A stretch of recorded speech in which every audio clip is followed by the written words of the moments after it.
খুব বড় একটা প্রশ্ন করতে চলেছি। এই সংসারের সব থেকে বেশি সুখী কে? এবার কেউ বলবে সেই ব্যক্তি যিনি সব থেকে বেশি ধনী, যার কাছে সব থেকে বেশি ধন আছে, আভূষণ আছে, স্বর্ণ আছে। কেউ বলবেন কোনো রাজ্যের রাজা, কারণ তিনি শাসন করতে পারেন, তার আদেশ ছাড়া কোনো কাজ সম্ভব নয়, ইত্যাদি ইত্যাদি। এর উত্তর যদি আমি দিই, তাহলে এটুকুই বলবো, সংসারের সব থেকে সুখী ব্যক্তি হলেন তিনি যিনি সন্তুষ্ট। তার কাছে সন্তোষরূপী ধন আছে, যা তাকে সুখী রাখে। এবার এই সন্তুষ্টি সেটা কিভাবে আসে জীবনে? এটা আসে ধৈর্যের কারণে। ধৈর্যের এই অনুভূতি অত্যন্ত শক্তিশালী। এই ধৈর্যই কিন্তু আমাদের ধরিত্রীকে ধরিত্রী মাতা করে তোলে, কারণ ধরিত্রী মাতা ধারণ করেন, সহ্য করেন, ধৈর্য ধরেন এবং নিজের কর্ম করতে থাকেন। সেটা ধৈর্যই ছিল মাতা সীতার মধ্যে, যা রাবণের অন্ত করে দিল। এই ধৈর্যের কারণেই নারায়ণ কুর্ম অবতার ধারণ করেছিলেন, বড় একটা পর্বতকে পৃষ্ঠে ধারণ করেছিলেন এবং সমুদ্র মন্থনকে সম্ভব করেছিলেন। সেই জন্য সর্বপ্রথম মনের মধ্যে ধৈর্যকে নিয়ে আসুন। এই ধৈর্যই আপনাকে সন্তুষ্টির পথে নিয়ে যাবে, আর এই সন্তুষ্টি আপনাকে লোভ, মোহ এবং লালসার পথ থেকে দূরে নিয়ে সুখের পথে নিয়ে যাবে। আর তখন এই মন প্রসন্ন হয়ে বলবে, রাধা রাধা। এই সংসারে এমন কখনোই হবে না যে আপনি কিছু একটা করলেন কিন্তু তার মূল্য আপনাকে দিতেই হলো না। যে কোনো কাজের জন্য, যে কোনো কর্মের জন্য আপনাকে মূল্য দিতেই হবে। প্রকৃতিও আমাদের এটাই শেখায়। আকাশে দেখুন সূর্যকে, প্রত্যেকদিন আমাদের প্রকাশ প্রদান করেন। এনাকে সূর্যনারায়ণ বলা হয়। ইনি কি মূল্য প্রদান করেন? নিজে জ্বলতে থাকেন। ধরিত্রী মাতা, এই ভূমি, ইনি কি মূল্য প্রদান করেন? প্রহার সহ্য করেন। আমরা এই ধরিত্রীতে প্রহার করে মাটি খুঁড়ে তাতে বীজ বপন করি, তবেই আমরা অন্ন লাভ করি, তবেই ফসল পাই। জীবনে যদি আপনাকে সফল হতে হয়, সম্মান পেতে হয়, যশ পেতে হয়, তাহলে আপনাকে মূল্য দিতেই হবে। যদি আপনি সাফল্য লাভ করতে চান, তাহলে দিন রাত আপনাকে ত্যাগ করতে হবে, যেখানে সমগ্র সংসার সন্তোষ অনুভব করছে, আর আপনাকে করতে হচ্ছে পরিশ্রম। যদি আপনি সম্মান প্রাপ্ত করতে চান, তাহলে আপনাকে সেই সুখ ত্যাগ করতে হবে যা সবার কাছে রয়েছে। যদি আপনি যশ লাভ করতে চান, তাহলে নিজের অন্তরকে মেরে ফেলা আপনাকে শিখতে হবে, তবেই আপনি যশ লাভ করবেন। জীবনে শুধুমাত্র ধন মূল্যবান নয়, কিন্তু এই যে মূল্যের কথা আমি বলছি, সেটা যদি আপনি দিতে পারেন, তাহলে নিশ্চিত রূপে এটা আপনাকে আরো মূল্যবান করে তুলবে, নিশ্চিত রূপে করে তুলবে। তাহলে এটাই করুন, আর আমার সাথে ভালোবেসে বলুন, রাধা রাধা। असतो मा सद्गमय, तमसो मा ज्योतिर्गमय, মৃত্যুর্মা মৃতঙ্গময়। জ্ঞান সেটাই যা অসত্য থেকে সত্যের পথে চালিত করে। প্রকাশ সেটাই যা অন্ধকার থেকে আলোর পথে নিয়ে আসে। জীবন সেটাই যা মৃত্যু থেকে অমরত্বের পথে নিয়ে যায়। এবার এই তিনটে, জ্ঞান, জীবন এবং প্রকাশ, একই রকম। শূন্য থেকে এর উৎপত্তি হয় এবং আস্তে আস্তে আপনার জীবনে বিস্তার লাভ করে। এবার আমরা এটাই ভাবি যে কেমন করে এই তিনটিকে আগলে রাখা যায়। এর উত্তর হলো, এদের আগলে রাখার প্রয়োজনই নেই, ভাগ করে দিতে হবে। কোনো বৃক্ষকেই দেখে নিন, একটি বৃক্ষ অনেক বছর ধরে বেঁচে থাকে। কেন? কারণ সে ভাগ করে দিতে জানে। সে নিজের বীজ ছড়িয়ে দেয়, এই ধরিত্রীতে দেয়, সেই বীজ যা অঙ্কুরিত হয়ে এক নতুন বৃক্ষকে জন্ম দেয়। শুধু ছড়িয়ে দিয়ে একটি বৃক্ষ জীবন দান করতে পারে।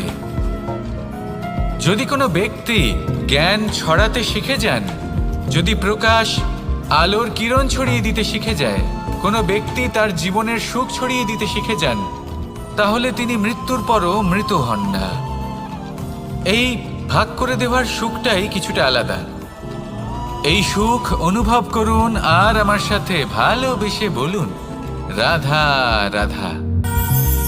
এই সংসারের সব থেকে বড় যুদ্ধ কোনটা? দেব-অসুরের যুদ্ধ যা অনেক বছর ধরে চলেছিল, নাকি রাম রাবণের যুদ্ধ, নাকি মহাভারত? না, সংসারের সব থেকে বড় যুদ্ধ হলো সেইটা যা নিজের সাথে লড়া হয়, নিজের মনের সাথে লড়া হয়, নিজের অন্তরের সাথে লড়া হয়। এটাই সব থেকে বড় যুদ্ধ। এবার নিজেই দেখুন আপনার সব থেকে বড় শত্রুকে।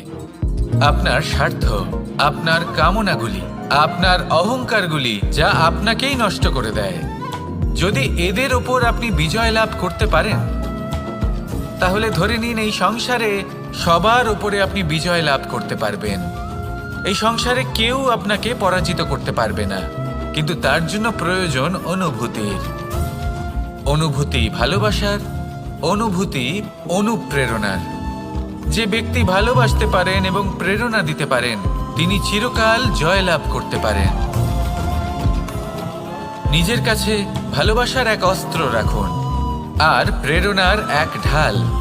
জীবনে কেউ আপনাকে পরাজিত করতে পারবে না। আসুন আর আমার সাথে ভালোবেসে বলুন, রাধা রাধা।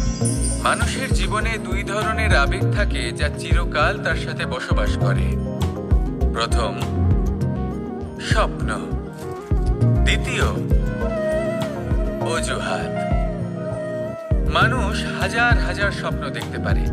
আমাকে এই কাজ করতে হবে, আমাকে ওখানে ঘুরতে যেতে হবে, আমায় জীবনে এই অসম্ভব কাজ বাস্তবায়িত করে দেখাতে হবে, আদি ইত্যাদি। এবার ঠিক যেমন স্বপ্ন দেখেন, সেইভাবে অজুহাতও খুঁজে নিয়ে আসেন। আমি এই স্বপ্ন পূরণ করতে পারলাম না, কারণ আমাকে কেউ সাহায্যই করলো না, কারণ আমি দুর্বল হয়ে পড়েছিলাম, কারণ আমার কাছে সময়ই ছিল না, আদি ইত্যাদি। এবার সাফল্য এবং অসফলতার মাঝখানে এই ধরনের সংঘর্ষ হতে থাকে। সাফল্য তখন লাভ করা সম্ভব যখন আপনার স্বপ্ন আপনার অজুহাতের থেকে অনেক বড় হয়। আর অসফলতা তখন পাবেন যখন আপনার অজুহাত আপনার স্বপ্নের থেকে অনেক বড় হয়। আপনি যদি সাফল্য লাভ করতে চান, তাহলে চেষ্টা করতে থাকুন, পরিশ্রম করুন। যদি অসফল হন, তাহলে ভয়ভীত হওয়ার কোনো প্রয়োজন নেই। নিজের ভুল বুঝুন, তাকে শুধরে নিন, আবার চেষ্টা করুন। কিন্তু যদি নিজের জীবনে অজুহাত নিয়ে আসেন, তখন স্বপ্ন কখনো পূরণ হবে না। আসুন আমার সাথে ভালোবেসে বলুন, রাধা রাধা। এই সংসারের সব থেকে কঠোর ধাতুর মধ্যে একটি হলো লোহা। লোহা দিয়ে আমরা অনেক অস্ত্র শস্ত্র লাভ করি, অনেক বস্তুও লাভ করি। এবার এই লোহাকে কাটার জন্য, একে কোনো আকার দেওয়ার জন্য কি প্রয়োগ করতে হয়? লোহা। এবার এই কথাটা আমরা সকলেই জানি যে লোহার দ্বারাই লোহাকে কাটতে হয়। এবার এই কথা আমি আপনাকে কেন বলছি? এরপরে খুব বড় একটা প্রশ্ন আসে, যা খুব বড় শিক্ষা দিয়ে যায়। এটা কেন হয় যে আমরা একটা লোহা দিয়ে একটা লোহাতে আঘাত করছি, কিন্তু যে লোহা দ্বারা আঘাত করছি তার আকার বদলাচ্ছে না, যার উপর প্রহার করছি তার আকার বদলাচ্ছে? এতে পার্থক্যটা কোথায়? পার্থক্য হলো তাপমাত্রার। দেখুন, যে লোহাকে আমরা কাটতে চাই তার তাপমাত্রা বাড়াতে হয়, তাকে গরম করতে হয়। আর যে লোহা দ্বারা আমরা আঘাত করতে চলেছি, সেই লোহা আমাদের ঠান্ডা রাখতে হয়। অর্থাৎ ঠান্ডা লোহা গরম লোহাকে কেটে দেয়। এবার এই শিক্ষা কি আমাদের জীবনে যথেষ্ট নয়? আমাদের জীবনে অনেক সমস্যা আসতে পারে, কিন্তু আমাদের এই বিষয়ে বিশেষ খেয়াল রাখতে হবে যে আমাদের মনকে আমরা যেন ঠান্ডা রাখি, এই মস্তিষ্ককে শান্ত রাখতে হবে। যদি আমরা ক্রোধ বা ঈর্ষার আগুনে জ্বলতে থাকি, বিদ্বেষের আগুনে জ্বলতে থাকি, তাহলে আমরাও সেই লোহার মতোই হয়ে যাব যার তাপমাত্রা অত্যন্ত বেশি। তখন যে কেউ এসে আমাদের বিচ্ছিন্ন করে চলে যাবে। মনে রাখবেন, যিনি যত বেশি স্থির বুদ্ধির অধিকারী, যিনি হলেন সব থেকে বেশি শান্ত, তিনি হলেন সব থেকে বেশি বলশালী। তাহলে শান্ত থাকুন আর আমার সাথে ভালোবেসে বলুন, রাধা রাধা। এই সমগ্র সংসারের সব থেকে গুরুত্বপূর্ণ ব্যক্তি কে? স্বয়ং আপনি। নিজের জন্য তো বটেই, তাই না? কারণ যখন আপনি জন্মগ্রহণ করেন, নিজের চোখ খোলেন, এই সংসারে আসেন, তখনই তো এই সংসারকে আপনি দেখতে পান, অনুভব করতে পারেন। এখানকার আবেগ, এখানকার মানুষজন তখন থেকেই অনুভব করেন। যদি আপনি না থাকেন, তাহলে এই সংসারের অস্তিত্ব আপনার কাছে শূন্যের সমান, তাই না? আপনি না থাকলে এই সংসারও আপনার কাছে নেই। এবার সবাই বলবেন যে এ তো সত্যি কথা। সেই অনুযায়ী তো আমার স্বার্থপর হওয়া উচিত, অহংকারী হওয়া উচিত, কারণ আমার কাছে আমিই তো সবকিছু। দৃষ্টিভঙ্গি পাল্টে দেখুন। আপনার কাছে সব থেকে বেশি গুরুত্বপূর্ণ ব্যক্তি কে? আপনি নিজেই। সেই মানুষটি কেমন হওয়া উচিত একটু ভেবে দেখুন। সব সময় সকলকে সাহায্য করুন, একসাথে মিলে পরিশ্রম করুন, সাহায্য করুন অন্যদেরকে। এটা অতি আবশ্যক। এবং তার থেকেও বেশি গুরুত্বপূর্ণ হলো এটাই যে আপনার মনে যেন কখনো এই বিষয়ে ভয় না থাকে যে আমি আমার প্রিয়জনদের, আমার কাছের মানুষগুলিকে হারিয়ে ফেলব। এই ভয় কখনোই মনের মধ্যে থাকা উচিত নয়। যদি ভয় থাকে তাহলে থাকুক এই বিষয়ে যে সকল মানুষ আমার জীবন থেকে, আমার থেকে দূরে চলে যাচ্ছেন, তাদের বাধা দিতে দিতে আমি যেন নিজেকেই না হারিয়ে ফেলি, নিজের অস্তিত্বকেই না হারিয়ে ফেলি, নিজের ব্যক্তিত্বকে, নিজের বিচারধারাকে, নিজের করুণার শক্তি না হারাই। তাহলে এই ভয় ত্যাগ করুন আর আমার সাথে ভালোবেসে বলুন, রাধা রাধা। মানুষের দুটো রূপ রয়েছে। এক, আমাদের এই মুখ যা শুধুই চোখে দেখা যায়, আর দ্বিতীয় আমাদের এই মন যা শুধুমাত্র অন্তরাত্মা দ্বারা দেখা যায়। এবার আমাদের এই মুখ তা ঈশ্বর সকলকেই আগে থেকেই প্রদান করেছেন, কিন্তু এই মন কেমন হবে তা আমাদের জীবনের অনুভূতি এবং আমাদের জীবনের লক্ষ্য এগুলি সুনিশ্চিত করে। অর্থাৎ নেত্র দিয়ে দেখা যায় আমাদের এই মুখ, তা শুধুই এই কারণে প্রয়োজন যাতে সংসার আমাদের দেখতে পায়, আমাদের চিনতে পারে। কিন্তু যদি এই সংসারে আপনি প্রকৃত অর্থে মান সম্মান লাভ করতে চান, তাহলে নিজের অন্তরাত্মাকে আপনাকে বিকশিত করতেই হবে। দেখুন, কথায় আছে এই যে অসুর, তা শারীরিকভাবে উপস্থিত নয়, তা মনের মধ্যে থাকে। যদি এই মন থেকে অসুরকে বের করে দেওয়া যায়, তাহলে শরীরে তা উপস্থিত থাকবেই না। তাই মনকে শুদ্ধ করুন আর আমার সাথে ভালোবেসে বলুন, রাধা রাধা। পরিশ্রম, এই শব্দগুলি শুনতে হয়তো ছোট মনে হয়, কিন্তু এর মূল্য অনেকটাই অধিক। এবার প্রয়াসও কিন্তু দুই ধরনের হয়। একটা প্রয়াস তাই যে আমরা নিজের মন থেকে, অন্তর থেকে সমগ্র শক্তি দিয়ে করার চেষ্টা করি। এবারে এই প্রয়াস প্রচেষ্টার নামান্তর। কিছু প্রয়াস এমন হয় যেমন দ্রুত ক্রীড়া খেলা। মানুষ বলেন, আজ একটু প্রয়াস করি, একটু দ্রুত ক্রীড়া খেলেই দেখি, যদি বিজয়ী হই তবে ভালো ব্যাপার, যদি না হই তবে আর কখনো খেলবো না। এটাও কিন্তু প্রয়াস, কিন্তু এই প্রয়াস পরিশ্রম নয়। পাণ্ডবদের দেখুন, ওনারা যখন পরিশ্রম করেছিলেন তখন খাণ্ডবপ্রস্থকেও ইন্দ্রপ্রস্থ বানিয়েছিলেন। দ্রুত ক্রীড়া খেললেন, সেই মুহূর্তেই ইন্দ্রপ্রস্থ হারিয়ে ফেললেন। পরিশ্রম করলেন, সগৌরবে রাজা হলেন। দ্রুত ক্রীড়া খেললেন, তখন এক মুহূর্তে রাজা থেকে নিঃস্ব হয়ে গেলেন। সারমর্ম এটাই যে দ্রুত ক্রীড়া কখনো কখনো আপনার মিত্র হতে পারে, কখনো সে আপনাকে বিজয়ী করতে পারে, কিন্তু প্রয়াস এবং পরিশ্রম যখন একসাথে মিলিত হয় তখন তা সর্বদাই আপনার সাথে থাকে। প্রয়াস করতে থাকুন, পরিশ্রম করতে থাকুন, আর আমার সাথে ভালোবেসে বলুন, রাধা রাধা। মানুষ কখনো কখনো সময়কে নিয়ন্ত্রণ করতে চেষ্টা করে, কখনো কখনো সময়ের গুরুত্ব বুঝতে পারে না। এটা ভাবে যে এই কিছু মুহূর্ত কেটে যাক, একে অতিবাহিত করি, তাহলে কি বা হবে, কয়েকটা মুহূর্ত মাত্র। কিন্তু তা নয়। আজকের একটা মুহূর্ত ভবিষ্যতের অনেক বড় পরিবর্তনের ভিত হতে পারে। আজকের একটা মুহূর্ত আপনার ভবিষ্যৎকে উজ্জ্বল করে তুলতে পারে। সেই জন্য ছোট ছোট মুহূর্তগুলিকে অদেখা করবেন না। সময়কে কাজে লাগান, পূর্ণরূপে কাজে লাগান। এবার যদি আপনি কাউকে সাহায্য করতে চান আর সেই কারণেই যদি থেমে থাকেন, তাহলে ঠিক আছে, কারণ আপনি কাউকে সাহায্য করে তার জীবনকে আরো ভালো করে তুলতে চাইছেন, আরো শ্রেষ্ঠ করতে চাইছেন। এই পুণ্য, এই কর্ম ফিরে আপনার কাছেই আসবে আর আপনার জীবনকে শুভ করে তুলবে। কিন্তু যদি আপনি আলস্যের কারণে থেমে থাকেন এবং কিছুই না করেন, সময় নষ্ট করেন, তাহলে কিন্তু একটাই ঘটনা ঘটবে, আপনার ভবিষ্যৎ বিপদগ্রস্ত হয়ে পড়বে, আর কিছুই নয়। সেই জন্য এটা বোঝা প্রয়োজন যে কখন থামতে হবে এবং কেন থামতে হবে। যদি আপনার থামার কারণ এবং সময় অনুচিত হয়ে থাকে, তাহলে আপনার ভবিষ্যৎ কখনোই উচিত হতে পারে না। সেই জন্য সময়কে সম্মান করুন আর পূর্ণ ব্যবহার করতে শিখুন। আর আমার সাথে ভালোবেসে বলুন, রাধা রাধা। দৃষ্টি আর দৃষ্টিভঙ্গি, এই সমগ্র লীলা হলো এই দুইয়ের। বিচিত্র হতে পারে, কিন্তু এটাই সত্যি। এবার আপনাকে একটা উদাহরণ দিয়ে বোঝাই।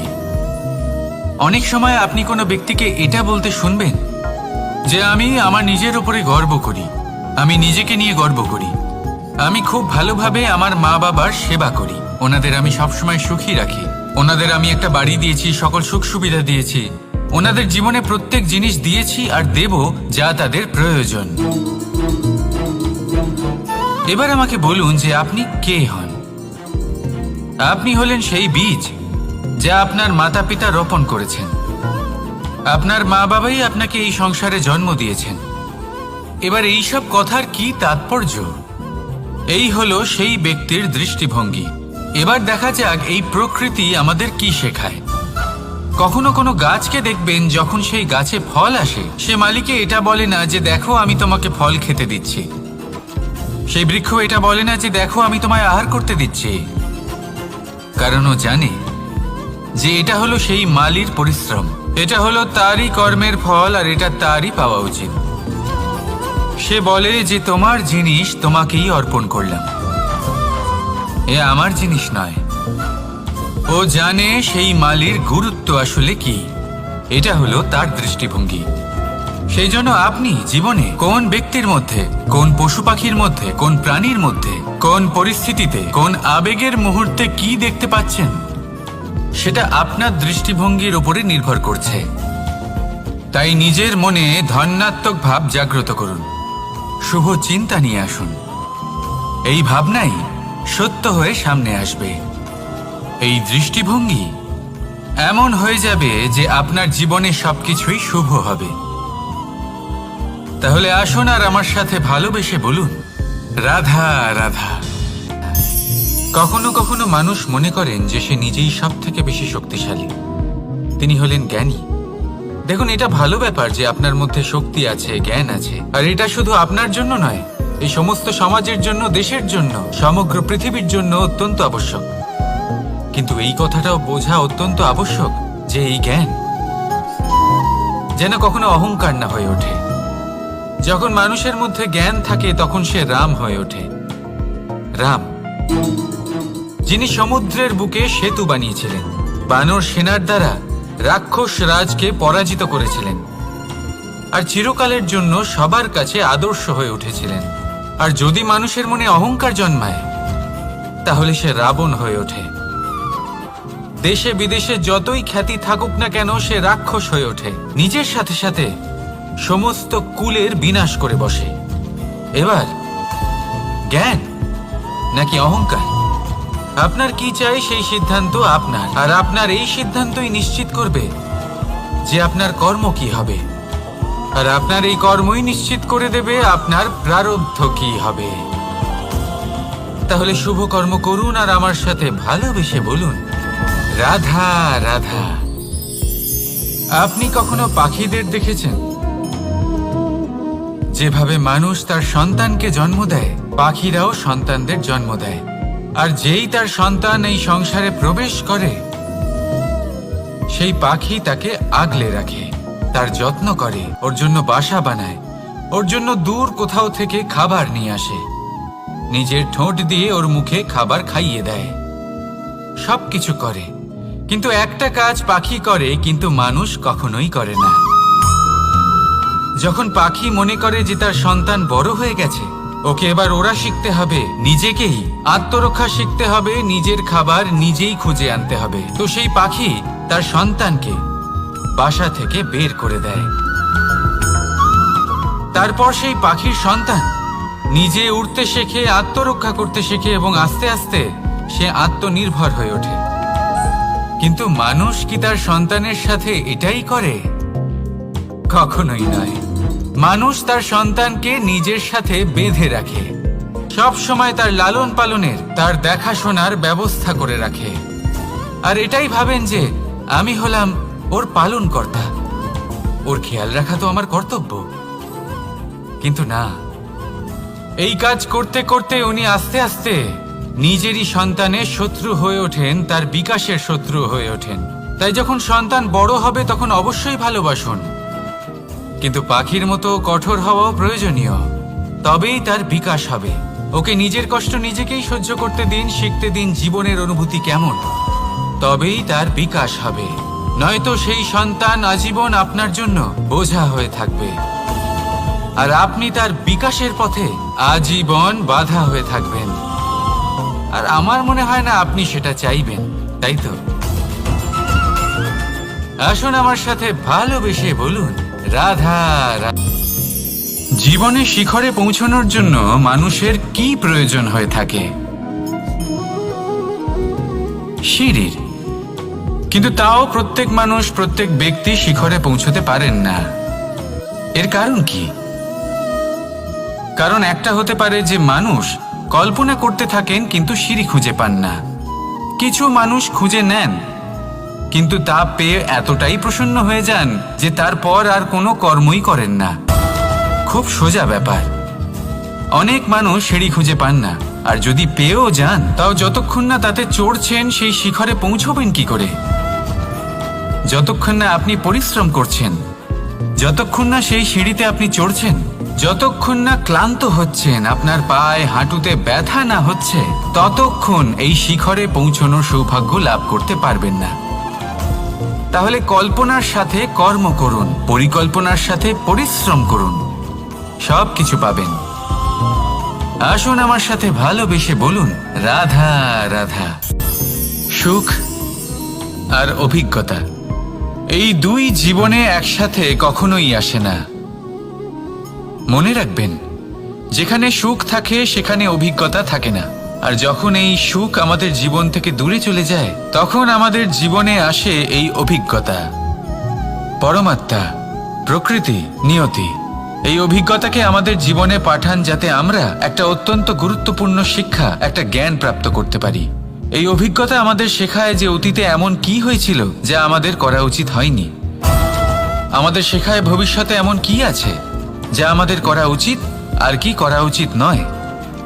দেখতে গেলে এই অভিজ্ঞতা আমাদের সেই শিক্ষা দেয় যার জন্য আমরা সুখের দিকে উচিতভাবে অগ্রসর হতে পারি। সেই জন্য জীবনে যখনই দুঃখ আসবে, দুঃখের এই সময় আসবে, তখন হতাশ হবেন না। বোঝার চেষ্টা করুন এই পরিস্থিতি কেন এসেছে, কি শিক্ষা দিতে এসেছে। যদি আপনি সেই জ্ঞান লাভ করেন, সুখের পথে অগ্রসর হন, তাও উচিত রূপে, তাহলে এই অভিজ্ঞতার উদ্দেশ্য পূরণ হয়ে যায়। তাহলে আসুন আর আমার সাথে ভালোবেসে বলুন রাধা রাধা। প্রতিশোধ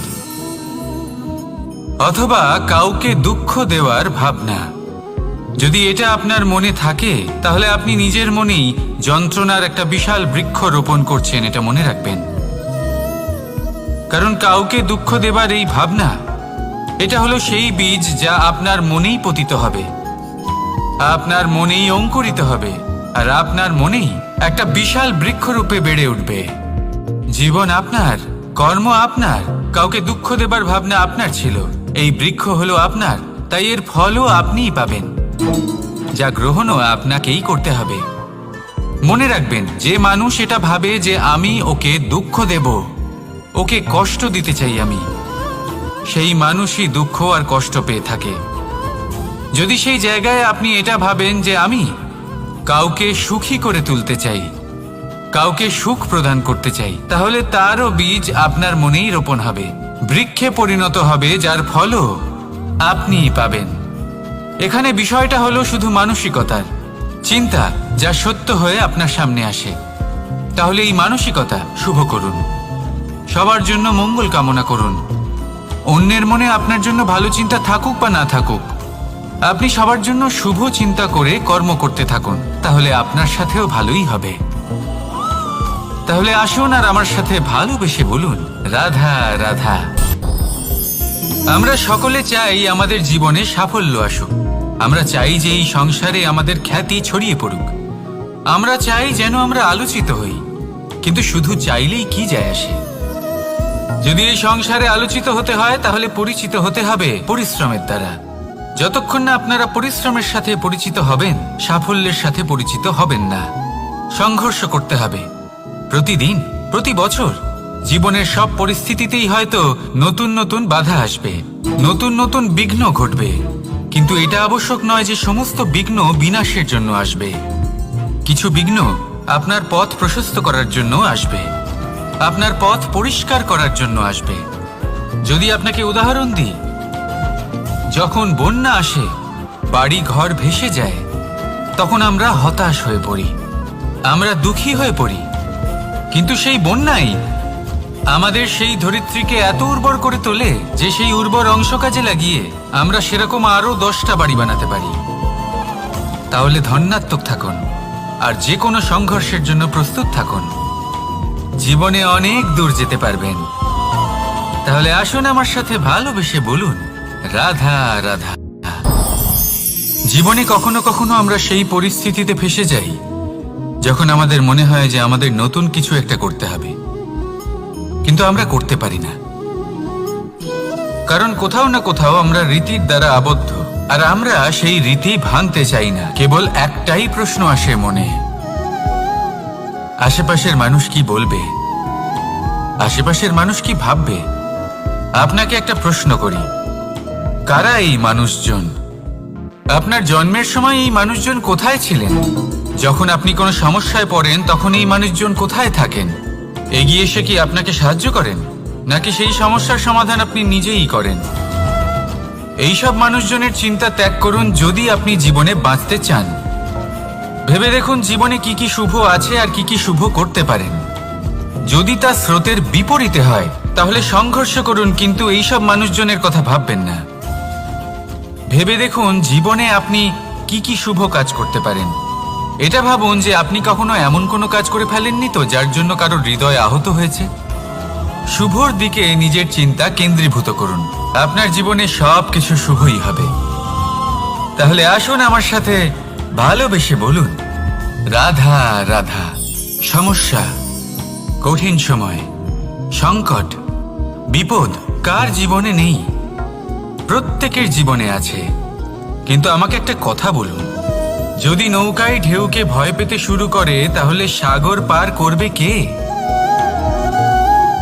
কখনো কোনো ছোট্ট পিঁপড়েকে দেখেছেন, যে আকারে হয়তো ছোট হতে পারে কিন্তু বড় শিক্ষা দিয়ে যায়? কিন্তু আমরা শিখি না।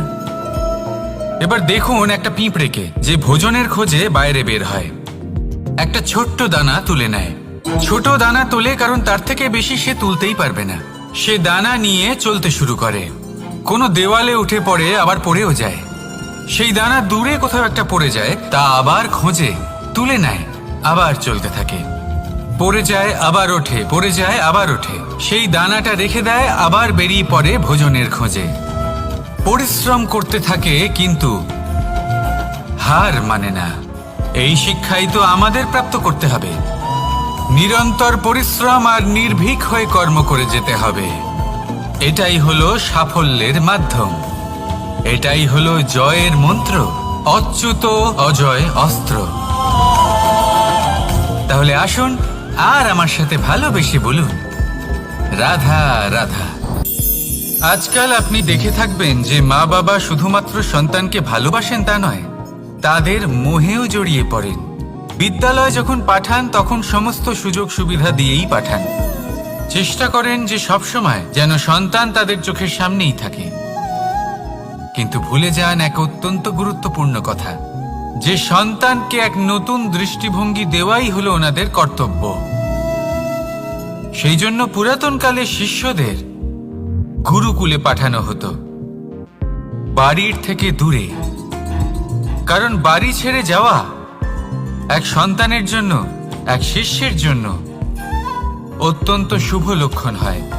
যখন সে বাড়ির থেকে দূরে, গৃহস্থের থেকে দূরে থাকবে, তখন এই সংসারকে সে এক নতুন দৃষ্টিভঙ্গি দিয়ে দেখবে, পরখ করবে, বুঝতে পারবে, আর সবকিছু নিজে থেকেই শিখে যাবে কখন আক্রমণ করতে হয়, কখন পিছু হটতে হয়, কিভাবে এই সংসারের সম্মুখীন হতে হয়। আর এটা আপনার দৃষ্টি ওকে শেখাতে পারবে না, ওর অভিজ্ঞতা ওকে শেখাতে পারবে। তাই মনে রাখবেন, যদি আপনি চান যে আপনার সন্তানের বিকাশ হোক, তাহলে অনেক সময় ওকে নিজের থেকে দূরে নিয়ে যেতে হয়। যদি মোহে আবদ্ধ থাকেন, তাহলে ওর বিকাশ কখনোই হবে না। তাহলে আসুন আমার সাথে ভালোবেসে বলুন, রাধা রাধা। এই সমগ্র সংসারের সব থেকে গুরুত্বপূর্ণ ব্যক্তি কে? স্বয়ং আপনি। নিজের জন্য তো বটেই, তাই না? কারণ যখন আপনি জন্মগ্রহণ করেন, নিজের চোখ খোলেন, এই সংসারে আসেন, তখনই তো এই সংসারকে আপনি দেখতে পান, অনুভব করতে পারেন। এখানকার আবেগ, এখানকার মানুষজন তখন থেকেই অনুভব করেন। যদি আপনি না থাকেন, তাহলে এই সংসারের অস্তিত্ব আপনার কাছে শূন্যের সমান, তাই না? আপনি না থাকলে এই সংসারও আপনার কাছে নেই। এবার সবাই বলবেন যে এ তো সত্যি কথা, সেই অনুযায়ী তো আমার স্বার্থপর হওয়া উচিত, অহংকারী হওয়া উচিত, কারণ আমার কাছে আমিই তো সবকিছু। দৃষ্টিভঙ্গি পাল্টে দেখুন, আপনার কাছে সব থেকে বেশি গুরুত্বপূর্ণ ব্যক্তি কে? আপনি নিজেই।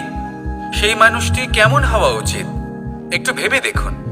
সব সময় সকলকে সাহায্য করুন, একসাথে মিলে পরিশ্রম করুন, সাহায্য করুন অন্যদেরকে, এটা অতি আবশ্যক। এবং তার থেকেও বেশি গুরুত্বপূর্ণ হলো এটাই যে আপনার মনে যেন কখনো এই বিষয়ে ভয় না থাকে যে আমি আমার প্রিয়জনদের, আমার কাছের মানুষগুলিকে হারিয়ে ফেলব। এই ভয় কখনোই মনের মধ্যে থাকা উচিত নয়।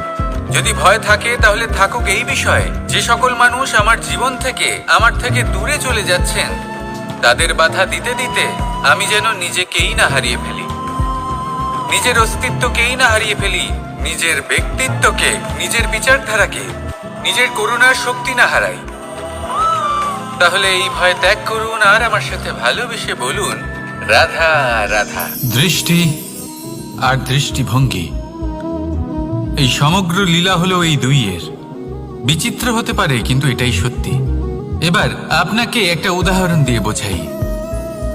অনেক সময় আপনি কোনো ব্যক্তিকে এটা বলতে শুনবেন যে আমি আমার নিজের উপরে গর্ব করি, আমি নিজেকে নিয়ে গর্ব করি, আমি খুব ভালোভাবে আমার মা বাবার সেবা করি, ওনাদের আমি সবসময় সুখী রাখি, ওনাদের আমি একটা বাড়ি দিয়েছি, সকল সুখ সুবিধা দিয়েছি, ওনাদের জীবনে প্রত্যেক জিনিস দিয়েছি আর দেব যা তাদের প্রয়োজন।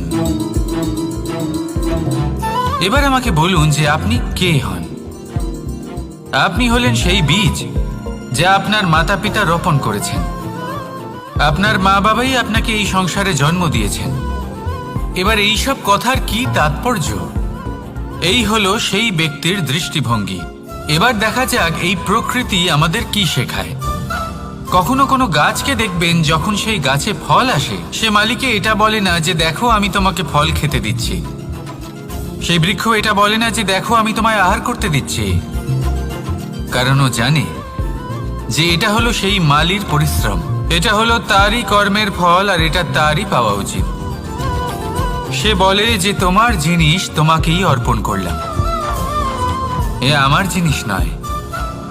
ও জানে সেই মালির গুরুত্ব আসলে কি, এটা হলো তার দৃষ্টিভঙ্গি। সেই জন্য আপনি জীবনে কোন ব্যক্তির মধ্যে, কোন পশু পাখির মধ্যে, কোন প্রাণীর মধ্যে, কোন পরিস্থিতিতে, কোন আবেগের মুহূর্তে কি দেখতে পাচ্ছেন, সেটা আপনার দৃষ্টিভঙ্গির উপরে নির্ভর করছে। তাই নিজের মনে ধন্যাত্মক ভাব জাগ্রত করুন, শুভ চিন্তা নিয়ে আসুন, এই ভাবনাই সত্য হয়ে সামনে আসবে। এই দৃষ্টিভঙ্গি এমন হয়ে যাবে যে আপনার জীবনে সবকিছুই শুভ হবে।